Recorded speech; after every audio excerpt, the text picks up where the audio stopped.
Hey there, thank you so much for joining us for another edition of the Charging Station here at Bay Harbor, our midweek recharging and refueling for you in your spiritual journey with Jesus Christ. I am so blessed to be continuing the segment that we've had for a while now on defying the odds, and I've got a great guest with me tonight.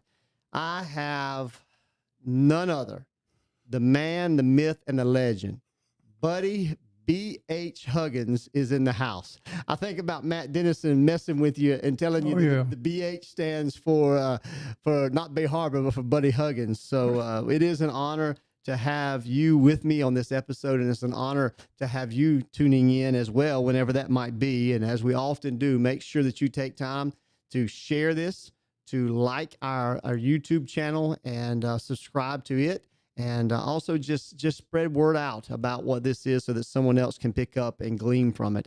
Brother Buddy, we see you around, and I'm going to do a very rude thing starting out. But tell us how old you are. I'm 80 years old. 81 years old, and we'll be 81 coming up. It won't be that much longer. So I guess as far as children are concerned, you're 80 and a half. So the children, I'm 7 and a half. So we'll go with that. 80 years young, and a lot that you do around the church. And but you know, we see you, we pass each other, we do all that, but oftentimes people have no idea what God has done in an individual's life. And so as we get into this episode, it is not about us glorifying the past. That's right. But it is about seeing and showcasing what God has done to defy the odds. And you've been through quite a few difficult times in your life. Yes, sir. Now, I don't know where this is going, but I'm going to start. And for me, is an obvious place. We share some conversations sometimes about different military events and all that. Matter of fact, I made sure that I wore one of our Hold Fast shirts that you can get in the store, and that's just a shameless plug for you to visit our church store. But this is part of our witness wear. It's got a flag on it. I know for you, you're a diehard American, and part of that reason is because you've served in the military. Yes, sir. What is your name, rank, and serial number? Well, William Leonard Huggins, 7719966. See, there you go. Where did you serve? What branch did you serve in? Tell us a little bit about that experience, if you can. Well, started out, I already got my draft notice from the Army. And then one day when I went on lunch, so I went by the Navy recruiter and asked him what I could do with it. He threw it in the trash and said, sign this paper here. So I went to the Navy. Okay, so you got it from the Army. Yeah. And that must have been Vietnam? Yeah, I wound up in Vietnam. Okay, so I'm fast forwarding, my bad. Yes, sir. So you went into the Navy? Yeah, went through, had to go down and take a physical in Jacksonville. Had summer clothes on in March, so, but I was on a plane to Great Lakes, Illinois at 4 o'clock that day. So oh, wow. Went to boot camp, so. How old were you at that time? Like 1 week making the deadline on not going in the military. Really? Yeah, I was 22. Okay, so you went into the Navy, and then what kind of experiences did you have there? Well, boot camp was pretty rough, but yeah, but we had a couple, 2 or 3 tried to commit suicide. So it was pretty bad on some. So yeah, I recently read an article about the SEALs training and different things that they've gone through, and all of that, a lot of that was intentional because they know what you was going to have to face. That's right. And you must have faced some difficult things. Oh yeah, always. Yeah. It was pretty rough. It was, but I came out of it okay. Yeah. I mean, so before we get into that, what did you do in the Navy? When I left there, went to my first duty station in Washington, D.C., Andrews Air Force Base. And I was working in a dispensary there. I hadn't been to school yet for a hospital, but I was working in that dispensary there, and stayed there for a few months, and I got orders to back to the Great Lakes again, to go through Corps School. Okay. Went into Corps School there, and it's about 16 weeks. So, and from there, I went to Portsmouth, Virginia, worked in a medical ward 40-something patients on the ward. Mm. For one or two of us is all we ever had. So, and most of them were DTs, retired. Okay. And Yeah. but we had all kind of medical on there. But did that mostly, and then got a call to go up to the eye clinic. So I had to go to eye surgery school and went through eye surgery and did an eye surgery technician up there. Oh, wow. Yeah. So that was pretty good. Now, did you stay in the Navy the whole time? I was still in the Navy at this time. Okay. And then did you ever move out of that, or where does the Vietnam connection come in? Well, it was in the eye clinic. I was working, and DC sent some. They always sent a blank form in for them to pick a corpsman to go. They picked me 3 times, but the captain told them no to pick somebody else. So Yeah. So I got out of it 3 times, but the next one came in, had my name on it. He said, "Oh no!" So I don't know why, but Yeah. But Yeah. so went to Vietnam. And so there you were. What did you do there? Well, I went to Camp Pendleton, went through training to go through that, the Marine training and all. So, but it was pretty rough too. So you went through Marine training Yes. as a Navy? Well, yeah. See, the Marines actually are part of the Navy. Okay. So, yeah. So the Marines don't have medics for the Navy furnishes all medics for them. Gotcha. And so by that time you're a medic, and there you are. I know this can be painful to discuss, but what all were you on the ground there? Were you on a ship there? What did you see, and what was it like? Yeah. Well, before I left there, they found I had a cyst on the end of my spine back there. Uh-huh. So they just cut it off and put a Band-Aid on it and sent me on over. Oh, wow. Yeah. But like when I got there that night, it got mortared the first night I was there. So, and then I went out to my unit. Then from then on, and I was in the field out there with the 5th Marine Regiment. Yeah. Echo Company. Yeah. And we walked all over where we went from there. Yeah. I went from, I was 215, went over, I was 149 pounds in 6 weeks. Oh, wow. You know, you say that, and it brings to my attention you, when you eat, even around here, we watch you eat standing up. You eat just a little bit at a time, if anything. Is that all related to those experiences? I guess so, yeah, but that's just what I do. Yeah. So, before we get out of the fact that you got out of that, and God defy the odds, because I'm sure there was a lot of people that you knew that didn't. Yeah. There's a lot of them didn't make it. Matter of fact, my first casualty that I had he wasn't even supposed to be with us that day. The Marines always, on a 13-month tour, they keep you in the field for 12 months, and that last month you don't have to go out. Yeah. But we were so short of men, so he had to go with us, and he wound up getting shot through both legs. And so as a corpsman, yes, you saw them firsthand and treated a lot of them. That's right. But yeah, when it starts, the battle starts or something like that, and somebody hollers that they need a corpsman up front, you just grab your bag and run. So. Now, Brother Buddy, were you a believer at that point? Yes, sir, I was. So you went into that as a believer. Yes, sir. How do you think you got out of it? It's by the grace of God. That's it. Yeah. I've had them shot right in front of me. I've had them. So. And then we're here. We are. We're talking about defy the odds, Mm-hmm. and that's it. I've defied the And odds. and I know we're getting personal with this, but how have you dealt with that since that time? Well, it's a little hard to start with when I got out. And matter of fact, I almost hurt my daughter the first night I was out at home. She woke me up, and I almost hit her before I thought of myself. Yeah, yeah, yeah.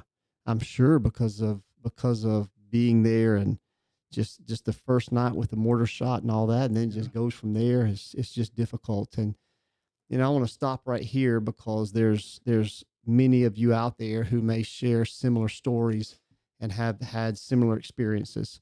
And thank you, and Brother Buddy, thank you for what you've done for us and for our country and for our freedom. And this explains just a little bit about um, why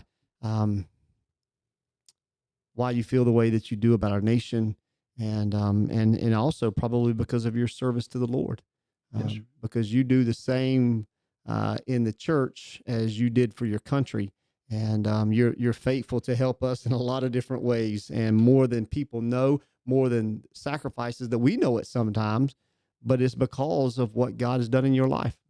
Yes, it is. It is. Now, Even before I went to the military, he's had his hand on me. yeah. I've been in 3 car wrecks. One of them, person died in it. So, but I'm still here. And that's what I want people to know, is that if they'll continue to trust the Lord, God will see us through it. And not just for you to have an existence, Yes. but for you to be involved in what God is doing. There's a lot of things you could have questioned God about, and at times you may have, but it hasn't stopped you from believing, and Yes, it hasn't sir. stopped you from serving. No, sir. All of them, when I was about, I guess, 6 years old, I dropped an axe on top of my head, split it open. That explains a little bit. Yeah. The other thing was I got kicked me a mule on the back of my head. So, Wow. and I'm still here. Still That's all I'm here. saying. And I know there's also been a couple of other tragedies in your life, and I Yes. don't want us to dwell too much Okay. on that. Yeah. But you've had a daughter that you've lost, and your wife that you lost. Yes. And talk to us about each of those real quick, and then maybe what you did and what you've done through that. Okay. Well, it's my stepdaughter, but I consider her my daughter. Yeah. But my wife called me one day.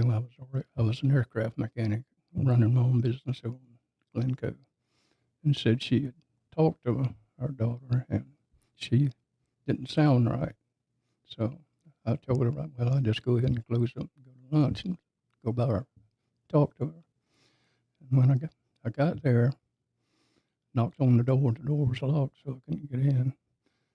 And she said, asked who it was, and I told her, I said, yes, I need to talk to you. She said, no, go on home, I'll be okay.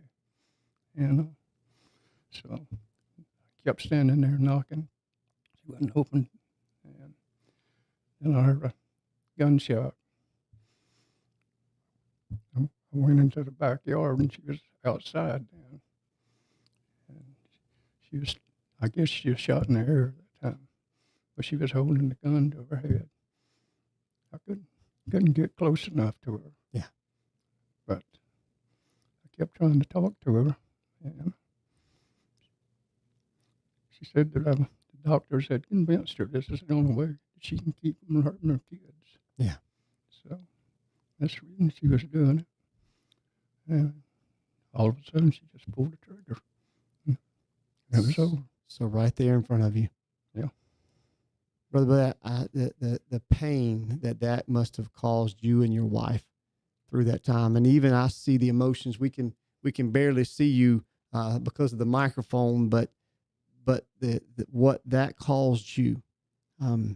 If again, I want to take another time out, and because if you're struggling with thoughts of taking your own life, it is happening too much today, Brother Buddy. Oh, yeah. And I don't know how many years ago that was, but here you are all these years later. 93. Yeah. So coming up on 30 years, and the emotion of it is still there. This is not an option. Do not allow the enemy or anybody else to tell you that this is an option, because it is not an option. We've had young children in the news lately that have taken their lives because of being bullied. We've had a deputy in the community that took his life. It's not an option, and there is hope in Jesus Christ, and Jesus can defy the odds in your life, no matter what's stacked against you, no matter what the enemy is trying to tell you. There is a way out of all of that, and it is in Jesus Christ. There is freedom in Jesus Christ. Please hang on to that word. And again, it's him. He's the one that got you through that. Absolutely. And so then you've also lost your wife. Yeah. It's this December the 22nd, she'll be gone 11 years. 11 years. And she had cancer. Yes. And you went down that journey, and that was a difficult one because of the diagnoses with all of that, everything, and just kind of happened rapidly. Yes, it did. Mm-hmm. But yeah, I was working with Gulfstream at the time, and I just had to go ahead and retire early. Yeah. She was getting sicker, so. Retire early, and you're already at 69 and still going at it, and you still hadn't retired yet. No. And you keep mentioning the airplanes, and we've talked about some of the tragedies and different things he's had. One time you told me that as you were working on an airplane, you landed an airplane in the middle of 341. Yes, it did. Yeah, I had a customer's airplane, and I pulled the engine out of it and sent it. He wanted it overhauled, so I sent it out for overhaul at a place he chose. And when it came back in, I put it back in, and had a little trouble getting the oil pressure up on it. I couldn't understand why, but I finally took the field to pump up itself with oil and got the oil pressure up. So I called my friend. He flew for me whenever it was going up, and I told him. So Wednesday morning we took it around. Normally you're supposed to fly around in circles up above your airport until you see whether the engine's going to be okay. About 20 minutes into the flight, he said, "There's Baxley." I said, "What are we doing over Baxley?"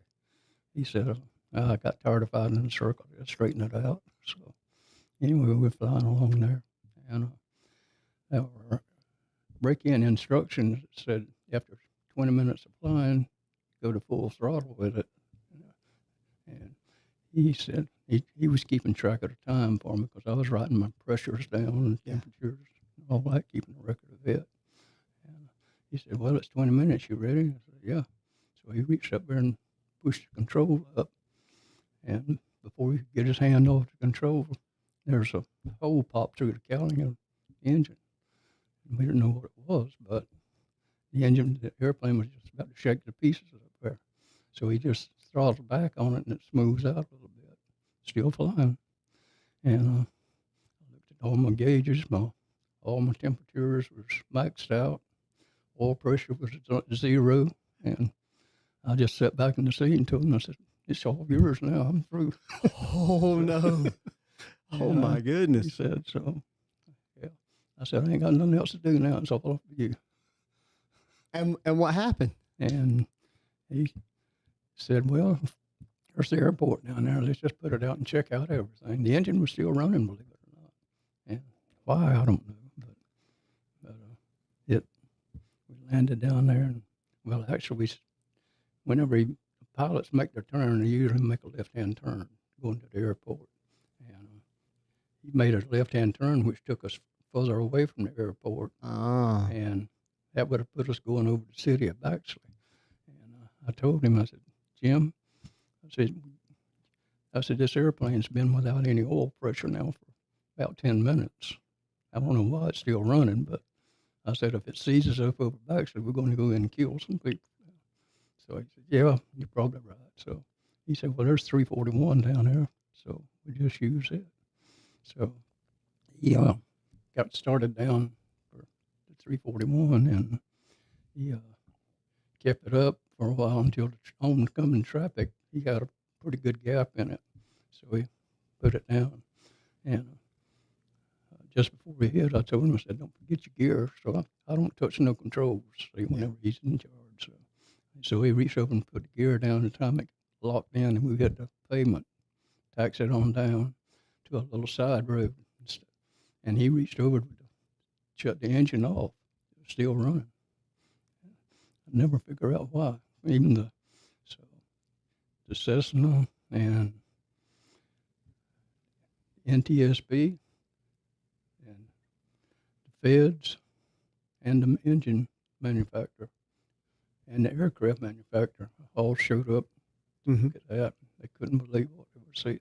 See, that's just another example of God defying the odds in your life. Yes. And you're alive today, all these years later, to tell the story about what is happening. Yes. Brother Buddy, I guess if there is a way of summarizing this, there's been multiple times that you could have given up, and you haven't. No, sir. At 80 years of age, you're still going. In spite of the troubles that you faced, you're still trusting the Lord. And it's one thing to trust the Lord. As we've talked about this recently. It's one thing to trust the Lord. It's something else to put it in action. Yes, sir. It's one thing to say we surrender to the Lord, but it's not until we do something that surrender really happens. And so for you today that are listening to this, thank you so much for tuning in. But please catch this.